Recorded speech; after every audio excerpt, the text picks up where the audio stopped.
Hello artists, it's Miss Elliott here. I haven't done a video in a long time, so here's hoping I do an okay job. I'm here to show you the last final touches for our bird projects. This is going to be a little more creative, and it's going to depend on the artist, and when you're done, you're done. And then your artwork is all finished. So you should have just finished collaging and gluing your eyes and your beak on. You have to have your eyes and beak glued on. So, and then you want to look around and see if you need to tear any pieces off. So if you have some pieces hanging over a lot, you're welcome to leave them there because I think they look more like feathers. But if you want to tear any pieces off, like this one's a little long, I could take a scissor and cut it off. I could just rip it off, or I could just leave it. So make that decision before you paint because we're about to paint. These are the materials you need. You need, of course, your project. You need this handout that has the ostriches and the peacock on it. You need a wide brush, a skinny brush, and then you need a tray with white and black together. So pause the video and get your supplies right now. All right, you should have all your supplies. We're not going to use a water bucket because we're going to be kind of mixing as we're going. If for some reason you get too much color on your paintbrush and you need to rinse it out, pause the video, go rinse it, and then come back to do your artwork. You don't want a really soaking wet brush. All right, I'm going to start with the emu ostrich, so I'm going to move my peacock over. These are more ostriches, but ostriches and emus look very similar. So what I've done is I've print you out what an ostrich looks like. Obviously, these are cartoon drawings of what an ostrich looks like, so you don't need to do exactly like mine. If you see their eyeballs are much farther apart than mine, so if you glue them farther apart, good job. Mine are a little closer for an ostrich, but I'm going to try to make the eyelashes. I'm going to make some of the like the eyebrow area up there, and maybe work on my beak a little bit and add some feathers here and there to kind of finalize my piece. I could decide to use gray, white, or black are really your choices as you're making. So here is my paint. I'm going to start with some white as I'm painting. Now I'm not painting it fully like so you see all the white. What I'm doing is I'm making nice light strokes with some paint to try to look more feathery, to add to the colors we've already chosen.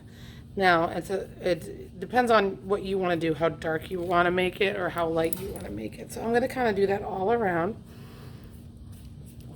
You want to make sure it doesn't look like whiskers. And I got a little on my nose, so I could fix that when I use my other paint. So if I look at the picture, I keep referring back to my picture. It's got a little bit down here with the neck.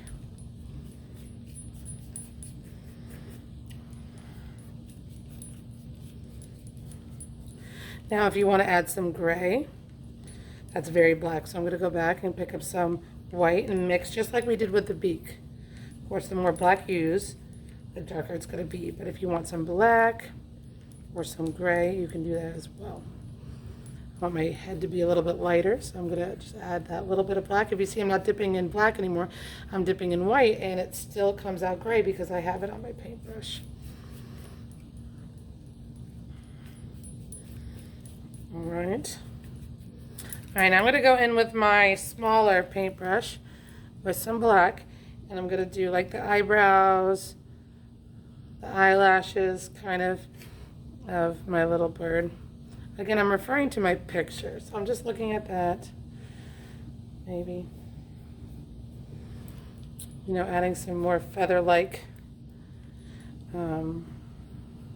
aspects to my bird. Maybe some down here. More details. You see he's got like some little ones on his chin, maybe on the cheek.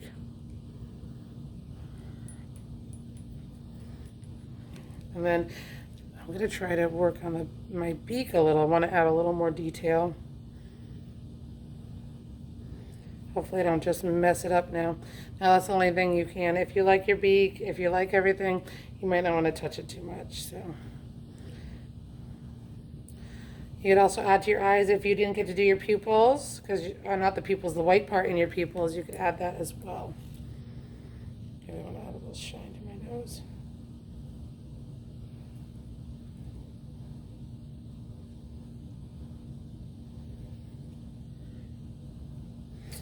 All right, and then when you're done, my paintbrush is a little black, so I'm going to try to get some white. I'd like to add some little white.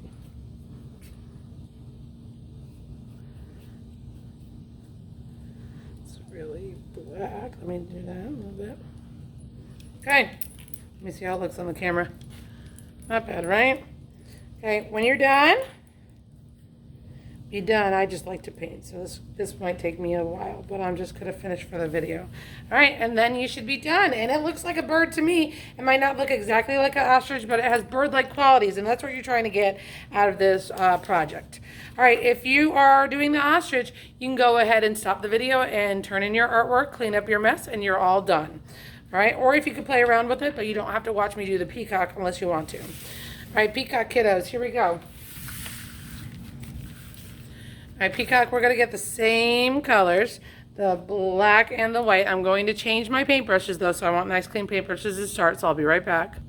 All right, guys, here I'm back. I got my nice clean brushes. They're actually damp. That might help you a little bit too.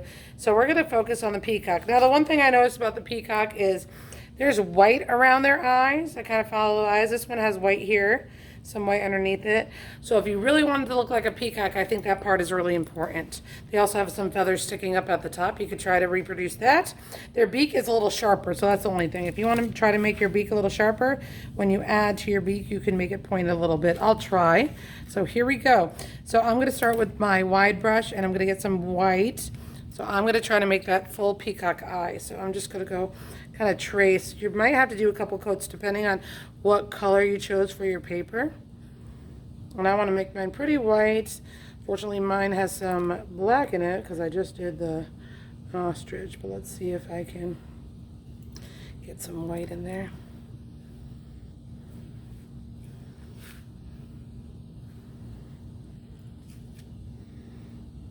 Do this side.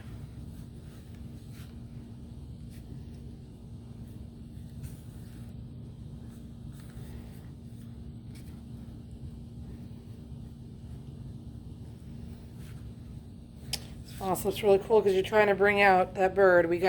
Doesn't really look like a bird yet. We can see it has beak and eyes, and now you're trying to put together, like, this is your bird face. So I'm going to let that dry, and actually I'm going to try to do another coat. Once it's dry, and it might cover a little bit better. So I use some dark paper here and there. How's it look so far? Okay. And I am going to add a little more with the black to add a little bit. Let me see, what else do I want to do? I'm going to add just some feather-like qualities to my paper. So all I'm doing is going back and forth, making it look more like feathers. Adding a little interesting factor to all that newspaper I used. All right, now I'm ready to go back in with the black. So I'm going to try to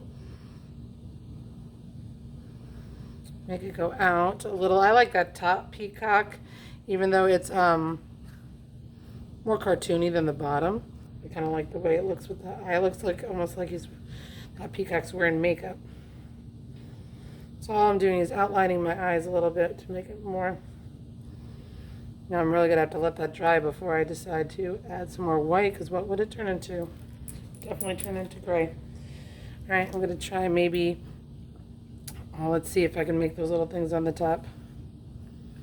If you want to try that. I don't really like that, so I'm going to, while it's still wet, take my paintbrush and turn it into a feather instead. All right, if you want to try those, attempt those, you're more than welcome to. 1 second.